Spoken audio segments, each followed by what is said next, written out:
Hi, welcome. How are you today? Good. How are you? Doing good. Thank you for joining in for a little Bible study. And so my name is Jared, and I was going to ask you a question. Do stories intrigue you? They do. I love stories. Yeah. So Mhm. I think as humans, we've always been intrigued by stories. And so the longest story actually has 1.5 million words in it. And it was written by a French writer, and it's called Remembrance of Things Past. The shortest story ever told was 6 words, and it was by Ernest Hemingway. And the world's shortest horror story reads this: The last man on earth sat in a room alone. There was a knock on the door.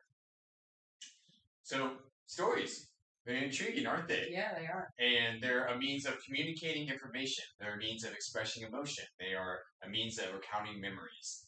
Stories are deeply human and they connect us. Jesus himself actually communicated through stories. He actually taught through a type of story called parables. And so today we're actually going to be in Matthew 13. And we're going to go through verses 1 through 52. So if you'd like to open up the Bible and join me there, I would love that. So Matthew 13, 1 through 52.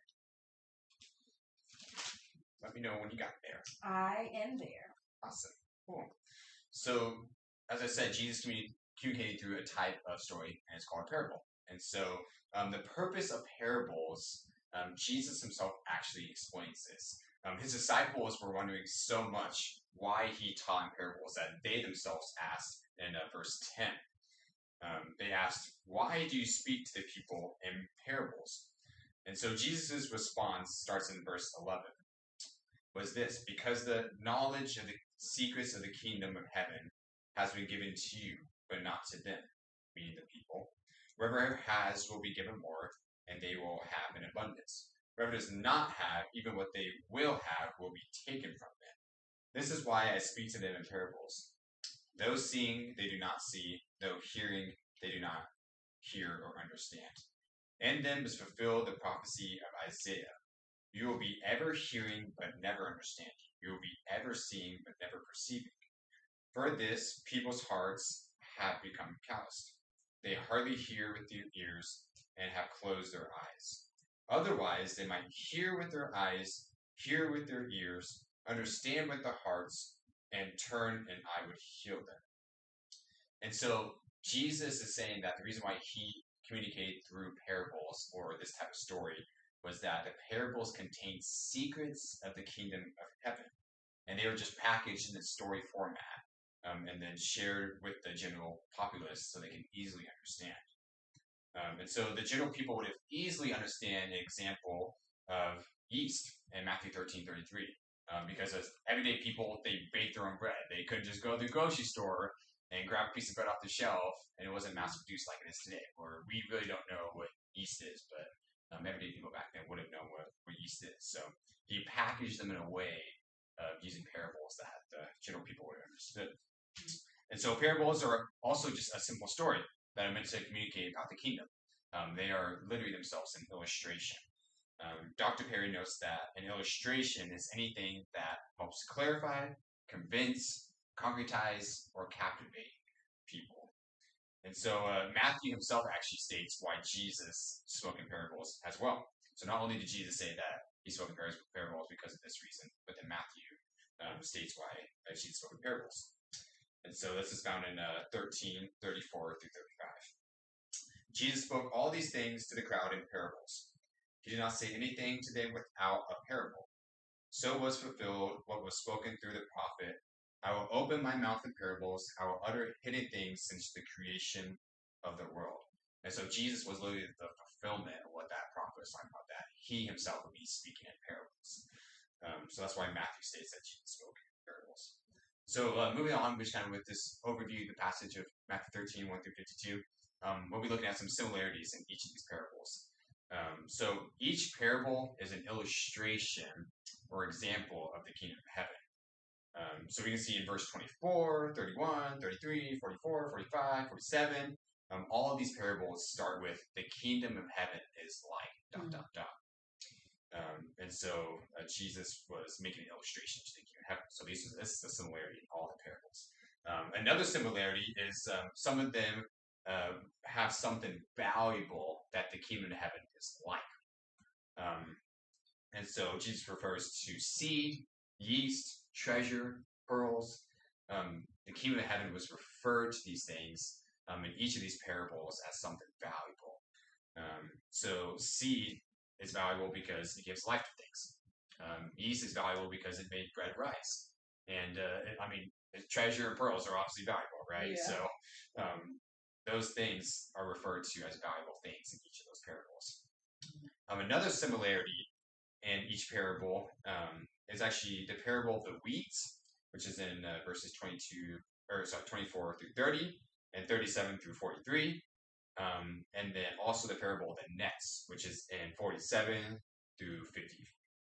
And so this similarity between these two parables is that there was a separating of the good and the bad, separating of the righteous before God and separating of the evil before God.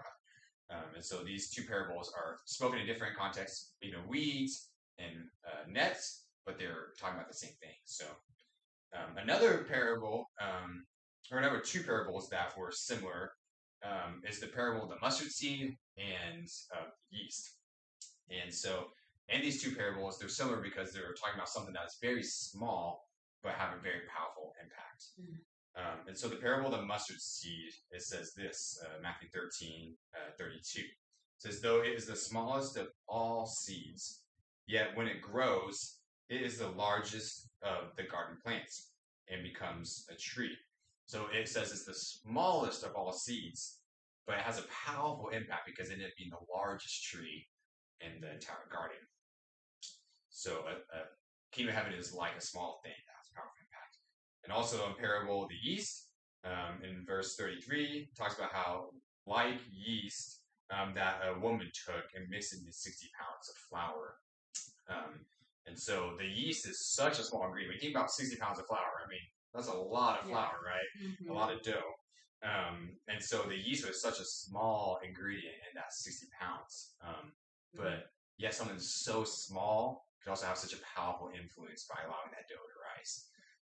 And so the kingdom of God was referred to both in the parable of the mustard seed and the yeast as something small but very powerful. And so we will be moving into now reading through Matthew 13, 1 through 9, and then 18 through 18.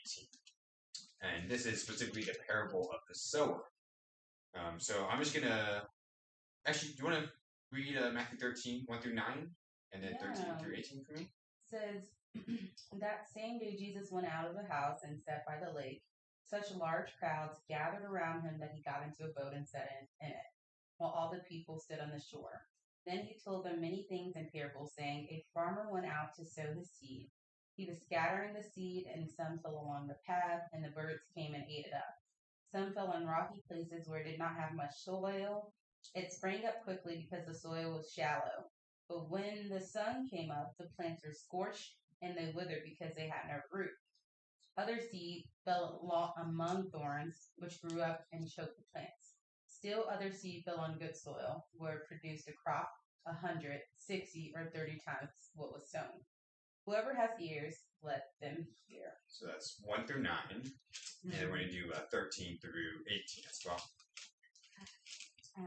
This is why I speak to them in parables.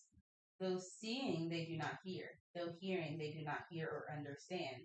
In them is fulfilled the prophecy of Isaiah. You will be ever hearing but never understanding. You will be ever seeing but never perceiving. For this people's heart has become callous.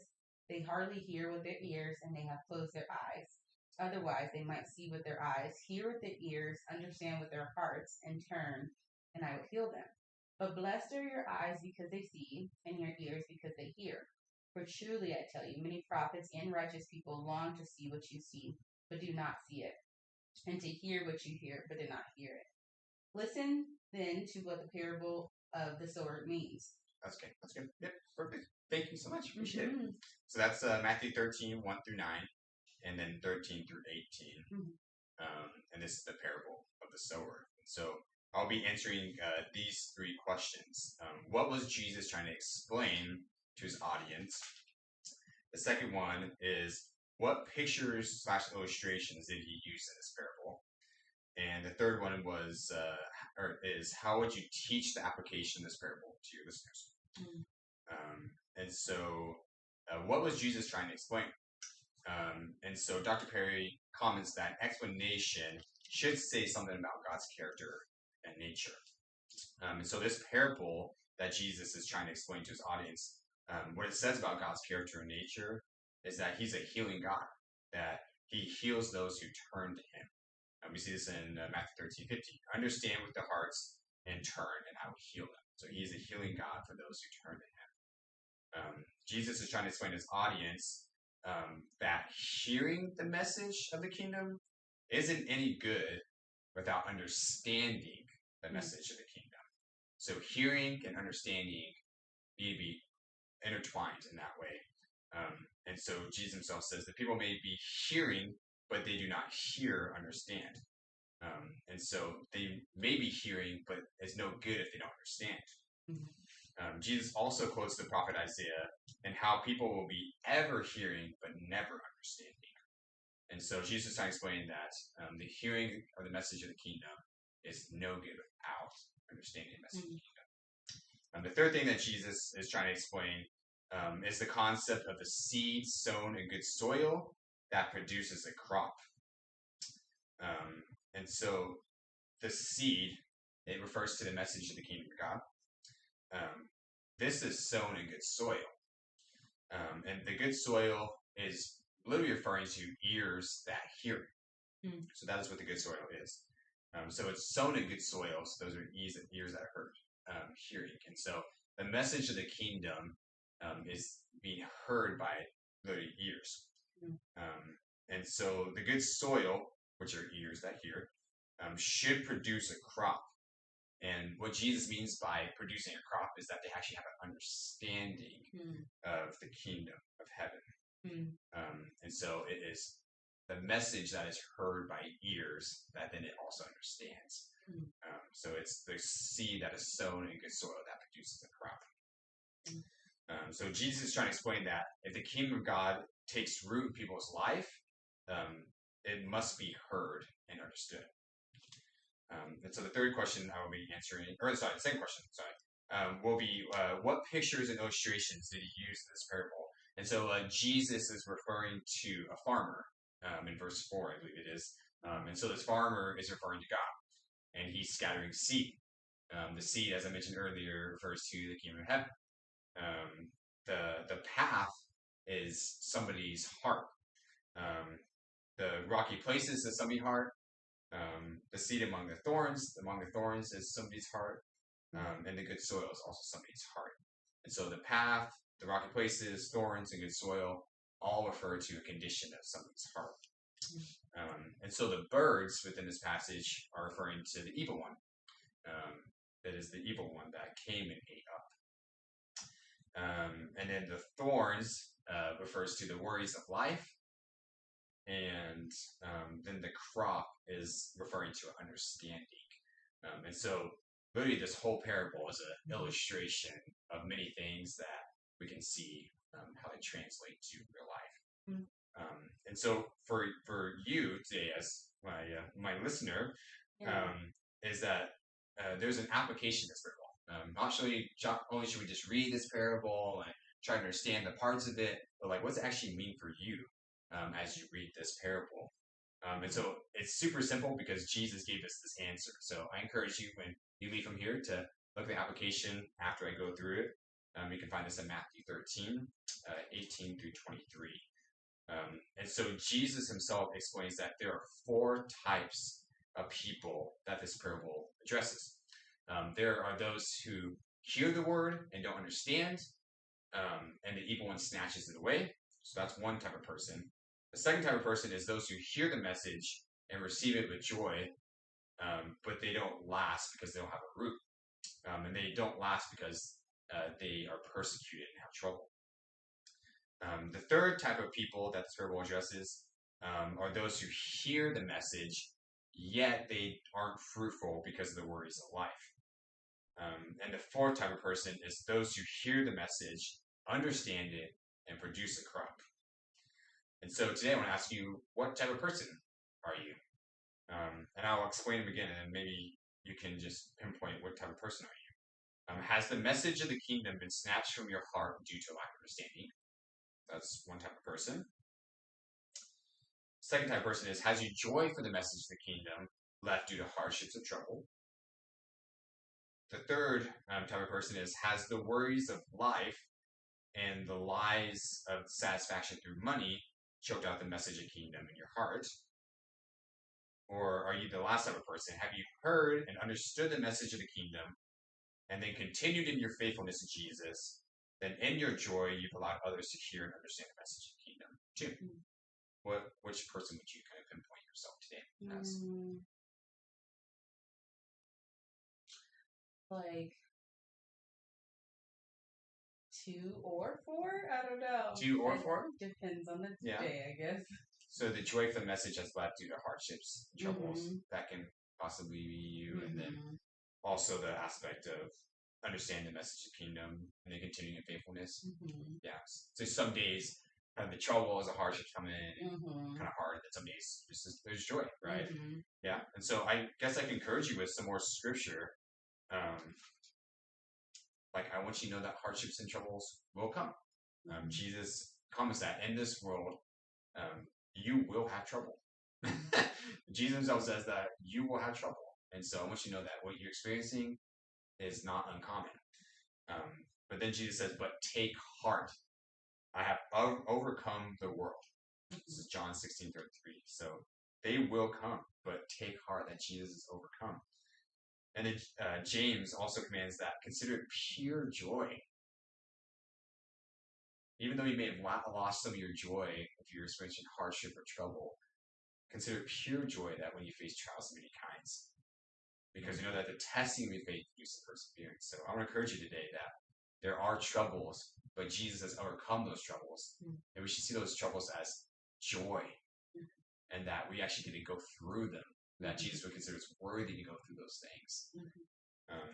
And just then on the days when you are walking in faithfulness, you do have joy for the kingdom. I want to let you know that you are part of God's family. I know that you put your faith in Jesus and praise Jesus, that you have faithfulness to him. And just as the same way that he's faithful to you, now just continue in that joy. Just be encouraged that really the God of the heavens and the earth would take a sinner like you and make you righteous. That same thing that he did for you, that he can do for others too. So I just want to encourage you today that not only should you just receive this good news, the message of the kingdom of heaven, but yet you should share it with people. They should go out, tell others about it. Because the great joy that you have about this message changing your life should also be the same message that you give other people too. And so thank you for being here with me and going through Matthew 13, 1 through 52. And glad we could go through the stories of Jesus today. Me too. Thanks so much. Yeah, have a blessed day.